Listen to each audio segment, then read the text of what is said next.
banyak dari kita setelah berusaha mengurangi pengeluaran, setelah setiap hari berusaha berhemat, tapi menemukan ternyata yang bisa dihemat hanya ratusan ribu atau 1 juta, 2 juta. Atau mungkin hanya sekitar 5-10% dari penghasilannya. Karena memang segala sesuatu yang harus keluar, tetap harus keluar. Nah, jadi bagaimana ini?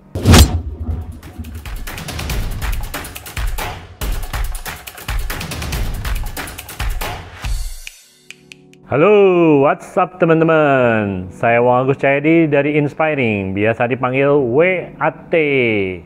Hari ini kita mulai memasuki masa new normal, di mana akibat pandemi Corona alias COVID-19, banyak dari kita terkena masalah. Ya, banyak orang membahas banyak bisnis yang berhenti ataupun berhenti sementara karena akibat virus Corona.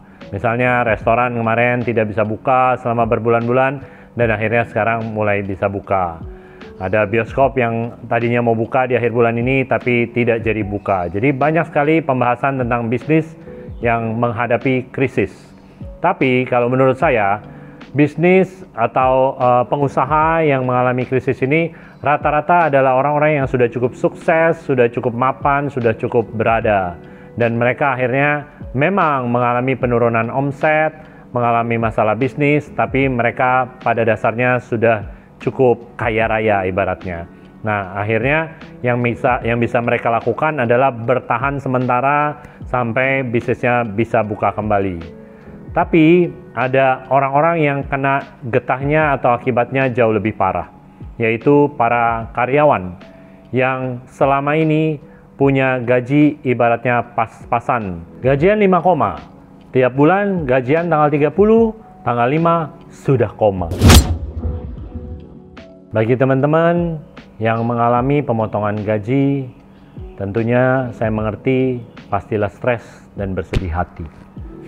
Yang dilakukan biasanya mencari job opportunity. Apakah di internet ataupun lowongan di koran. Tapi sayangnya, pada saat seperti ini, sangat sulit untuk menemukan peluang pekerjaan karena semua perusahaan sedang sulit. Hampir semua karyawan memiliki cicilan.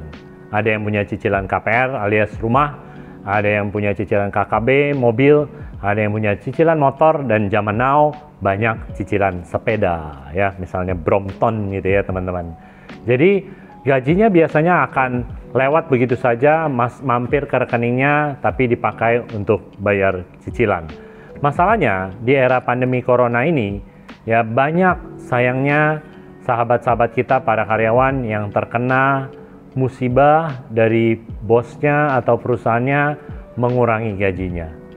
Ada yang dipotong gaji 25%, ada yang dipotong 50%, bahkan ada yang saya dengar dipotong 75%, bahkan sampai dirumahkan.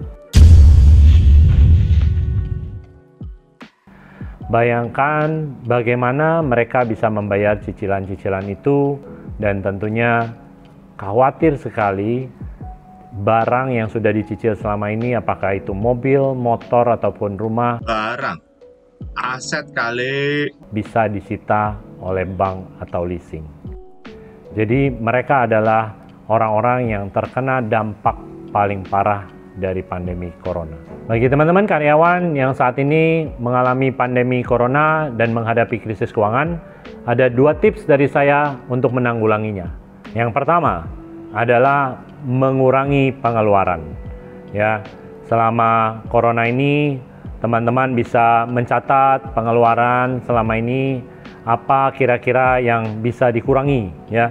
Banyak juga yang sudah terjadi dikurangi secara tidak sengaja, yaitu mungkin biaya transportasi, karena selama ini work from home, maka tidak keluar lagi biaya transportasi, apakah itu biaya bensin atau itu biaya Grab, ya.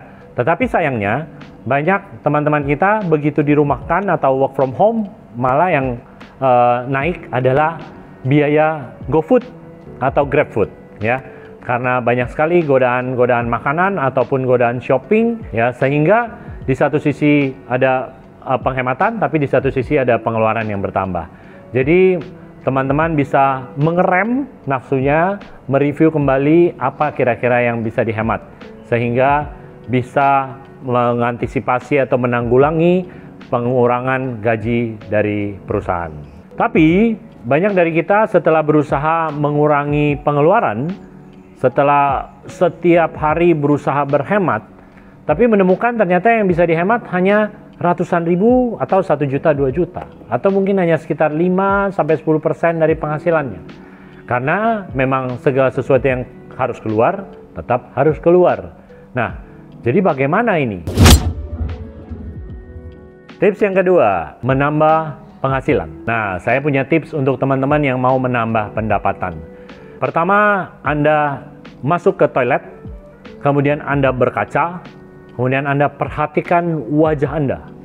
Kira-kira di balik wajah Anda itu, apa kemampuan atau skills yang Anda miliki? Ya, ada teman-teman yang beruntung, ternyata setelah dilihat di cermin, wajahnya menunjukkan bahwa dia pandai memasak. Maka teman-teman bisa memasak dan menghasilkan makanan yang enak, kemudian dijual secara online, baik melalui WhatsApp ataupun Instagram, sehingga banyak orang yang membeli dan Anda delivery dan Anda mendapatkan penghasilan. Tapi berdasarkan pengalaman saya, banyak dari kita yang setelah bercermin berjam-jam tidak menemukan skills yang konkret yang kita kuasai yang kira-kira kita bisa jual. Bagaimana dengan Anda? Kalau saya mengingat masa lalu saya, skills yang saya miliki adalah akuntansi dan keuangan. Kemudian saya pernah berpikir, kalau saya mau cari pendapatan tambahan, apa yang harus saya lakukan? Apakah saya harus menjadi konsultan keuangan? Maybe yes. Tetapi setelah saya renungkan baik-baik, tidak mudah untuk menjadi konsultan keuangan, terutama karena saya tidak memiliki koneksi yang luas. Maka saya terus merenungkan dan mencoba mencari.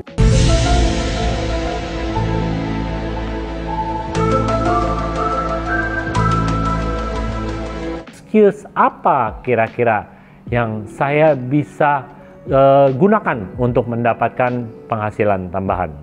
Nah, kalau bagi teman-teman yang merasa stuck atau tidak menemukan skills apa yang saya miliki, teman-teman coba deh renungkan sekali lagi. Seharusnya setiap manusia, setiap dari kita memiliki skills atau kelebihan atau kemampuan yang kira-kira bisa menghasilkan uang. Nah, dari kita semua, ada satu yang kita semua miliki, yaitu kemampuan berbicara, atau yang sering disebut orang adalah skills komunikasi. Tapi buat saya, ini adalah ilmu basa-basi. Ilmu basa-basi bisa menjadi satu bisnis yang luar biasa.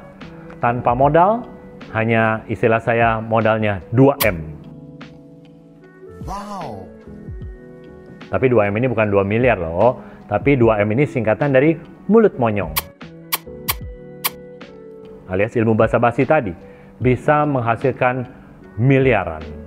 Nah, ada pepatah mengatakan mulutmu harimaumu, tapi kalau buat saya, mulutmu uangmu. Sayangnya, banyak orang menggunakan ilmu komunikasi untuk bergosip atau nyinyirin orang. Saya mau mengajak teman-teman menggunakan ilmu komunikasi untuk sesuatu yang menghasilkan uang pastinya. Kita semua bisa kok mempelajari atau meningkatkan skill ilmu komunikasi kita. Nah, hari ini saya mau membagikan beberapa tips. Tips yang pertama, cari topik yang menarik untuk bahan obrolan dengan lawan bicara kita, yang tentunya sesuai dengan background orang tersebut. Misalnya, sesuatu yang mereka suka, hobi mereka, bisa musik, makanan kesukaan, ataupun film kesukaan. Tips yang kedua, coba deh ajak ngobrol tentang keluarga mereka. Apakah anak mereka, suami atau istri mereka, atau pacar mereka, atau orang tua mereka. Biasanya kalau saya ke rumah orang bertamu, saya akan lihat di dinding rumah orang tersebut ada foto-foto apa gitu ya, atau di lemari buffet atau apa. Kalau saya melihat foto-foto, saya jadikan itu bahan obrolan dengan mereka. Tips ketiga, usahakan untuk menjadi humoris. Jadi suasana tidak terlalu kaku ataupun terlalu serius.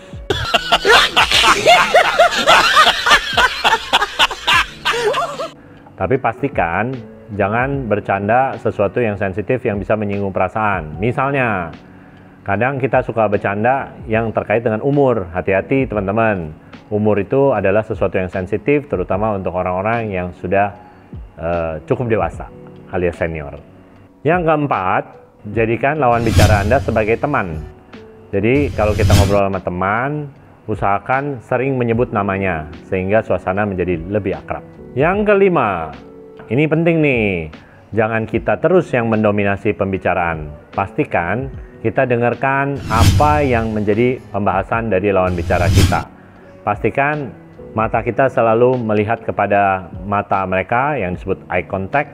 Wajah kita juga memperhatikan mereka, jadi nggak melengos ke sana sini gitu ya. Jadi kita benar-benar serius memperhatikan dan peduli apa pembicaraan mereka. Nah, setelah kalian mempelajari jurus basa-basi yang tidak pernah basi, lalu mempraktekannya, barulah kalian bisa mewujudkan mulutmu uangmu.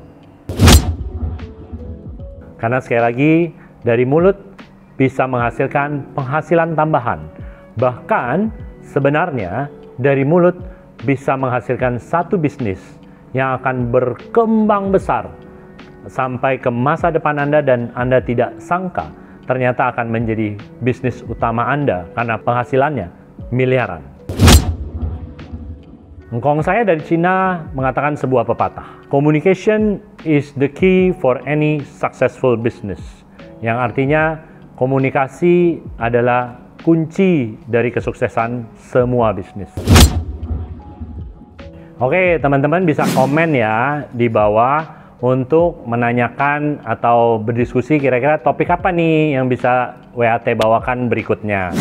Dan tolong jangan lupa juga di like dan tentunya subscribe. Ya, subscribe itu gratis loh, tidak bayar. Dan dengan mensubscribe tentunya teman-teman akan tahu kira-kira topik-topik apa berikutnya yang akan bisa berguna buat teman-teman. Saya WAT dari Inspiring. See you in the next episode.